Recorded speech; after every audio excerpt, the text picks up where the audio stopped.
निष्ठा पूर्वक नाम जप किया जाए, निष्ठा अन्य कोई साधन नहीं।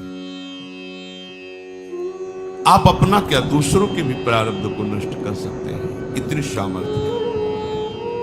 एक बार कबीरदास जी के शरणागत हुए दिग्विजयी पंडित गंगा स्नान करने जा रहे थे। उन्होंने देखा बड़ी भीड़ लगी हुई है और शोरगुल हो रहा है। उस भीड़ में कौतूहल बस गए, क्या है, क्या हुआ? तो उनका कि आदमी आत्महत्या करने जा रहा था गंगा जी में, हम लोगों ने जबरदस्ती से रोक रखा है। वो कमर में पत्थर बांधे हुए बिल्कुल कगार पे खड़ा हुआ था, लोगों ने पकड़ रखा था। वो भाई आप ऐसा क्यों कर रहे हैं? आत्महत्या सबसे निंदनीय महापाप है, इसको बहुत भोगना पड़ता है। आप ऐसा न समझिए कि शरीर छूट जाएगा तो आप सुखी हो जाएंगे, बहुत दुर्गति भोगनी पड़ेगी। क्यों आत्महत्या करना चाहते हो? तो उनका मेरे शरीर में गलित कुष्ठ तुम्हें दिखाई नहीं दे रहा, इसकी दुर्गंध से मैं ही इतना पीड़ित हूं। दर्द तो है ही, पर इतनी दुर्गंध है कि बस मृत्यु ही मुझे अच्छी लग रही है। कोई औषधि काम नहीं कर रही, कोई मेरे से बात नहीं करता, कोई मेरे नजदीक नहीं आना चाहता। बोलो मैं ऐसी जिंदगी कैसे धारण करूं? मैं खुद उब गया हूं इस जीवन से, पूरा शरीर सड़ रहा है, इतनी भारी दुर्गंध है। कोई नजदीक नहीं आता, कोई मुझे प्यार नहीं करता, कोई मेरी सेवा नहीं करता, कोई मेरे से बात नहीं। अब कैसे मैं जीऊं? देख लो कर्म का फल, देख लो।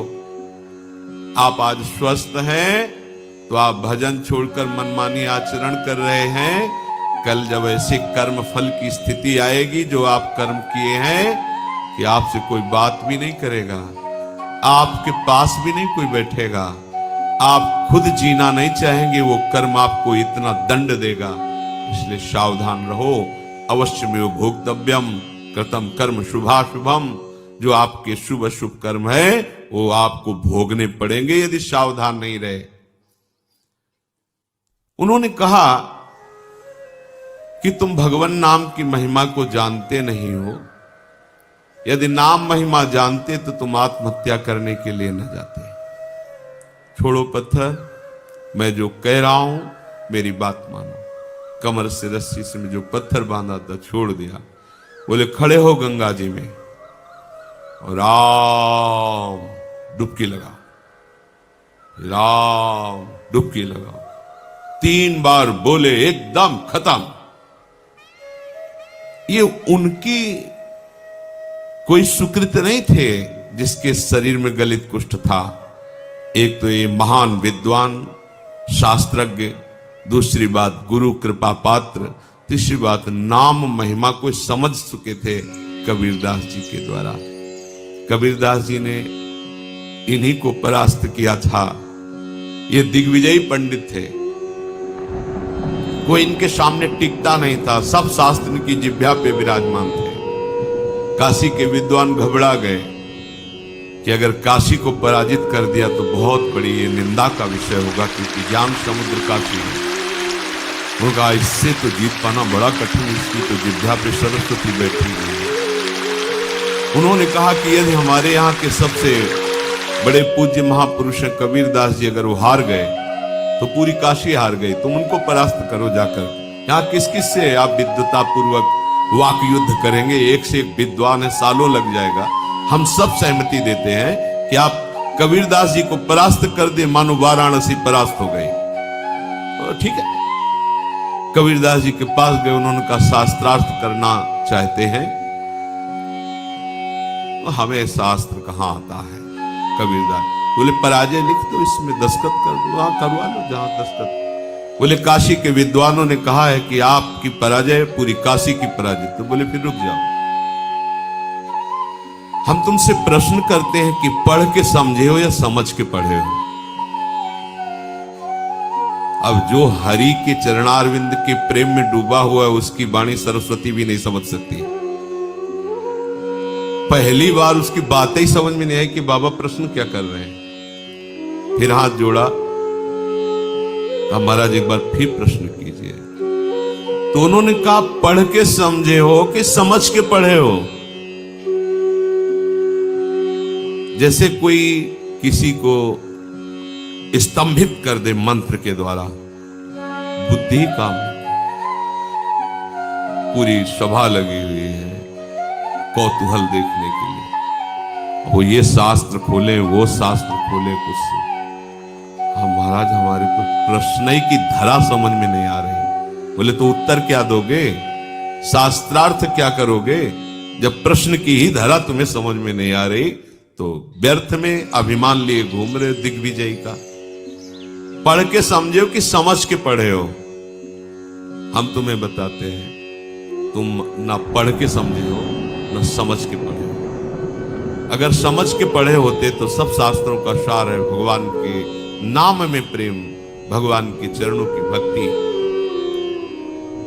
अगर पढ़ के समझे होते तो अब तक समझ गए होते कि सबका शास्त्रों का सार क्या है, तुम समझ ही नहीं पाए।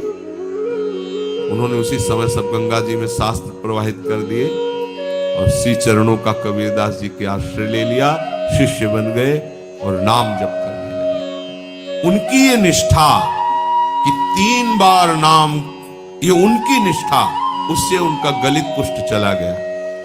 अब ये बड़े आनंदित होकर कबीरदास जी के पास पहुंचे और कहा भगवान एक गलित कुष्ठ शरीर वाला आत्महत्या करने जा रहा था, तो आपकी कृपा से नाम महाराज के प्रभाव से 3 बार नाम बुलवाने पर वो गंगा में डुबकी लगाते ही पवित्र शरीर और निरोग शरीर हो गया उसका, और बहुत प्रसन्न हो गया। और उसको भी हमने कहा नाम जप करो। कबीरदास जी ने कहा तुमने नाम की महिमा जानी? अरे ये केवल नामाभास से ठीक हो सकता था, तुमने 3 बार बुलवाया है।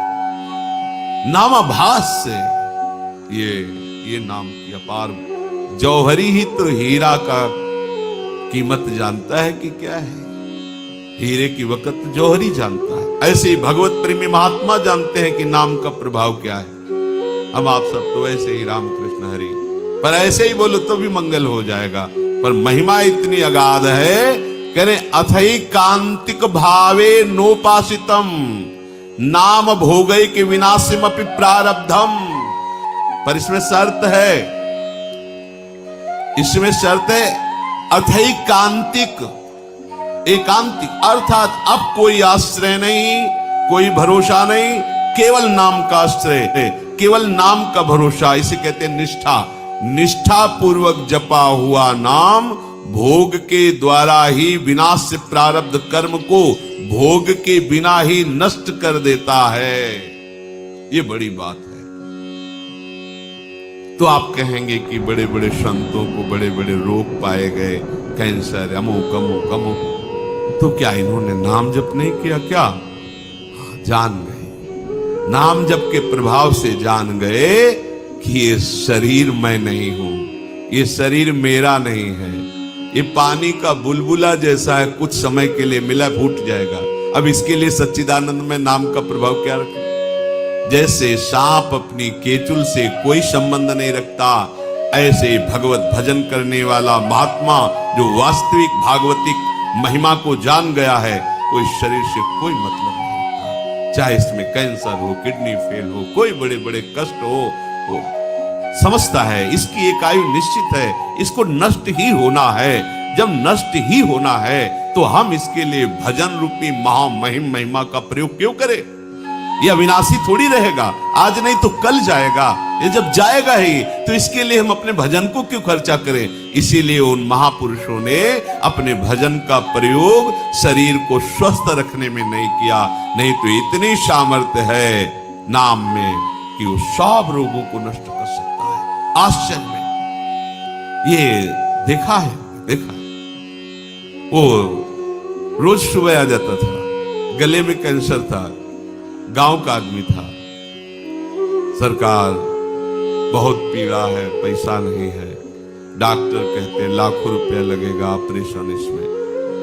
वो तभी आता है, वो उनका समय था, बम्बुल की दतून करते थे, घंटों ऐसे भाव में डूबे। ऐसे चेतना एक दिन थूक दिया, रोज परेशान कर, चल भाग, खत्म कैंसर। और जब उन्हीं के शरीर में प्रारब्ध भोग आया तो उन्होंने कष्ट को सहा, कभी अपने प्रारब्ध को नष्ट। आश्चर्य में बड़े बड़े रोगों को उनकी कृपा से नष्ट होते देखा, पर उनके शरीर में जब रोग आए, ऐसे ही सांसारिक पुरुष जैसी उन्होंने दवाएं ली और जैसी शल्य क्रिया सांसारिक पुरुषों के शरीरों में होती वैसे करवाई, कभी कोई अपने भजन का प्रयोग नहीं किया। ये महापुरुष, कोई समझ नहीं सकता इन महापुरुषों की बात को। दूसरों के कष्टों को लेकर सह करके शरीर में उनको नष्ट नहीं किया, भजन के प्रताप से नष्ट नहीं किया, उनको अपने में ले लिया, जा तो आगे अपना मार्ग देख। और उनके शरीर का राग है नहीं, इसलिए उसे सहते रहते हैं। चाहे जितने बड़े महापुरुष आप दृष्टि डाल के देखो, भयानक भयानक कष्टों को मुस्कुराते हुए सह गए। यद्यपि नाम में ऐसी सामर्थ्य है, ये प्रारब्ध भोग कोई बड़े से बड़ा ब्रह्मज्ञानी भी नहीं मिटा सकता, केवल नाम में सामर्थ्य है। बोले यद ब्रह्म साक्षात कृत निष्ठयापि विनाश मायाति बिना न भोगई अपैति नाम स्फुरणेन तत्ते प्रारब्ध कर्मेति विरौति वेदा। प्रारब्ध कर्म जो भोग के बिना ब्रह्मनिष्ठ तैल धारावत ब्रह्माकार जिनकी वृत्ति है, वो भी नष्ट नहीं किए, नष्ट नहीं कर पाए।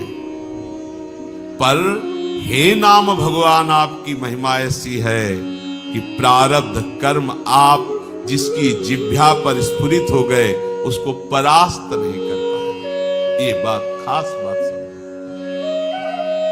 रोग मिट जाना खास बात नहीं है, नाम के प्रभाव से रोग होते हुए भी रोग का प्रभाव न होना ये खास बात है। ये पता चले कि अमुक रोग हो गया तो आपका मन उसी में लग जाएगा, निराश हो जाएगा, चेहरा खिन्न होने लगेगा। अरे अब तो नहीं, जब जाना है तब जाएगा, जब तक है इस शरीर में खूब आनंद पूर्वक नाम कीर्तन भगवत चिंतन, बिल्कुल प्रतिपल नया ऐसा उल्लास कि इस प्रकृति जन्य किसी पद प्रतिष्ठा की प्राप्ति पे वो उल्लास होता ही नहीं जो भक्त के हृदय में होता है। आप समझिए, ये नाम भगवान ऐसा आनंद उत्पन्न करते हैं, ऐसा उत्साह उत्पन्न करते हैं, जैसे किसी का ब्याह होना हो, फिर देखो ना पुल का घूमता है, पर वो तो प्रकृति जन्य कुछ क्षण के लिए हर्ष है, फिर शोक में बदल जाएगा। ऐसे अनंत गुना बड़ा आनंद, बड़ी पुलकन उस उपासक के हृदय में होती है जिसे अपने प्रीतम के मिलन की चाह पैदा कर दी है नाम ने। एक शरीर क्या, अगर करोड़ों प्राण करोड़ों शरीर हो तो अपने प्यारे पर न्योछावर कर दे। ये प्रेम नाम प्रदान करता है। जिह्वा पर नाम स्फुरण होने मात्र से प्रारब्ध क्षीण हो जाता है। इस बात को बड़े बड़े महापुरुषों ने वेद में उच्च स्वर से कहा गया है। ब्रह्म विद्या के साक्षात्कार से संचित कर्मों का नाश हो जाता है और क्रियमाण कर्मों का नाश हो जाता है, किंतु प्रारब्ध कर्म को बिना भोगे वो ज्ञानी भी नहीं बच सकते, शरीर में भोगना पड़ता है। पर यदि भक्त चाहे जो नाम जप करता है वो बिना भोगे प्रारब्ध को नष्ट कर सकता है। जितना चाहे उतना भोगे, जितना चाहे, ना चाहे तो बिल्कुल नहीं। वो पूज्य श्रीधर बाबा के जब चरण सेवा करने रात्रि में जाते थे तो एक बार उन्होंने सुनाया था कि राधा कुंड की संत भगवान एक सेवा करते थे, सोहनी लगाते पूरे राधा कुंड में, कोई थूक दिया, कोई कुछ ऐसे उठा के साफ करते थे, भिक्षावृत्ति से खूब नाम जप करते थे। एक दिन उनके सामने एक काला आदमी आया जो दुर्गंध युक्त था। बाबा भजन में बैठे थे, राधा कुंड का दर्शन करते हुए भजन कर, क्या बात है, क्यों खड़ा है? तो उनका आप हमसे बोले तो हमारी बोलने की हिम्मत पड़ी, मैं आपका बुरा प्रारब्ध हूं कई जन्मों का हूं, तो क्या चाहते हो? ये हमसे आपसे नहीं पूछा जाएगा, ये उन भजनानंदियों की बात है जिनका जीवन परम धन से युक्त हो चुका है, जो भजन के महाधनी हैं, जो पवित्र हृदय वाले पूर्ण भगवत चरणारविंद के आश्रित जन हैं। प्रारब्ध निका में 12 वर्ष का गलित कुष्ठ हूं, आपके शरीर पर आना चाहता हूं, आप आदेश कीजिए।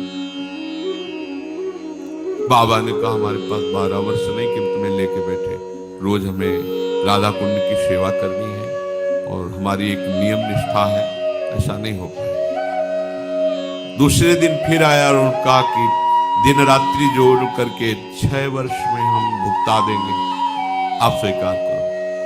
6 वर्ष बहुत होते हैं, हमारे पास समय नहीं। बात चलती रही, फिर उसने कहा अगर आप स्वीकार करें तो 24 घंटे में आपको 12 वर्ष का प्रारब्ध भोग भुगवा दें, पर आप कोई औषधि नहीं लेंगे, किसी शिष्य की सहायता नहीं लेंगे और हमारे स्वीकार करेंगे।